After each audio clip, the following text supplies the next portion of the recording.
football pour cette Coupe du Monde 2026.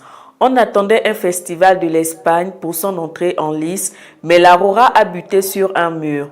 Pour son tout premier match de son histoire au Mondial, le Cap-Vert a créé l'exploit en tenant tête aux champions du monde 2010. Score final, 0 partout, un nul historique pour les requins bleus.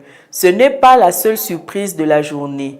De l'autre choc, la Belgique a elle aussi été embuscadée, freinée et frustrée par une équipe d'Égypte ultra réaliste. Reportage de Lionel Bougou. On peut donc oublier l'idée selon laquelle une Coupe du Monde élargie diluerait la qualité du plus grand tournoi de football.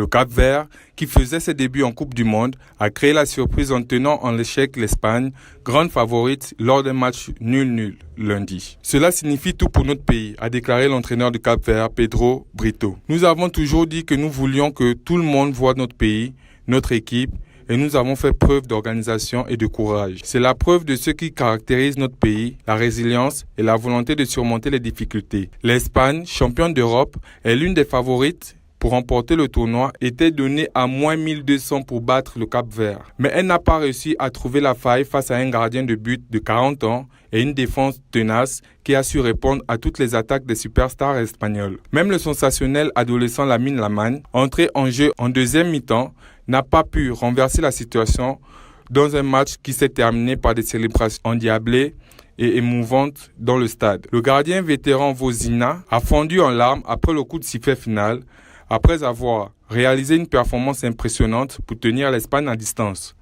Il a été élu homme du match, réalisant une série d'arrêts en fin de première mi-temps pour repousser les tentatives de Ferran Torres, Pedri et Aymeric Laporte. L'Espagne a failli être victime d'un revers encore plus cuissant lorsque Diné Borges a eu une occasion de marquer en fin de match, mais sa tête a été repoussée par le gardien espagnol Unai Simon. Le Cap-Vert est la troisième plus petite nation en termes de population à se qualifier pour la Coupe du Monde, et même face à une équipe d'Espagne aux effectifs très fournis, le Cap-Vert a prouvé sa valeur sur la plus grande scène du monde de football.